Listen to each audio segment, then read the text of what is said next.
Well, joining me now is Dr. Roshana Mehdian, who's currently working as an orthopaedic registrar in South London. What's your aim? You want to get them back to the table?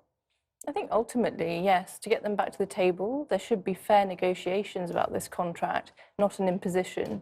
And ultimately, our aim is for a contract that's safe and fair. And this is a contract that's both unsafe and unfair, and we can't accept it. But if they, as they did, conclude that there's no point going on because you're never going to agree, how long are you going to carry on doing this? Well, I think ultimately we need to sit down and discuss the premise of this contract. I think anyone can realise that you can't have 7 days for 5 days funding. What they want to do is a 7-day NHS, in inverted commas. If you want a 7-day NHS, if you want us to cover more, you need more doctors, and that's what we need to get across here. But how much impact do you think the strikes that you did go ahead with actually had? Because emergency care worked very well.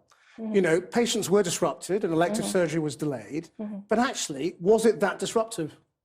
I mean, I think strikes are regrettable. None of us want to strike, and it's certainly not what we come into medicine to do.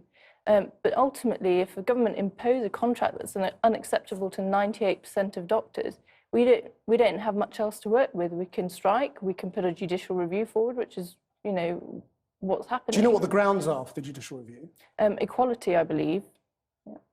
Well, it needs to be more detailed than that in terms of sort of why you actually challenged the government on their decision. I mean, do you know what it is? I know that the judicial review that they've announced today is about equality in terms of EU law. So the contract penalises women, penalises part-time workers and researchers. And this is a real concern because a big part of the workforce in medicine now is women.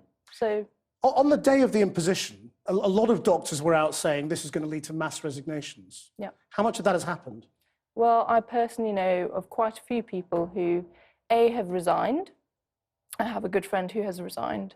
I know of people who are in Australia. We hear of this exodus of doctors to Australasia who have decided not to come back. They've changed their plans. They've decided to stay out there. And I've got friends who are not in medicine at the moment. They've left medicine to try something else for a year or two, and they've decided not to come back to medicine. They've decided to stay in the city, for instance. Dr. Mehdian, thank you very much indeed. John.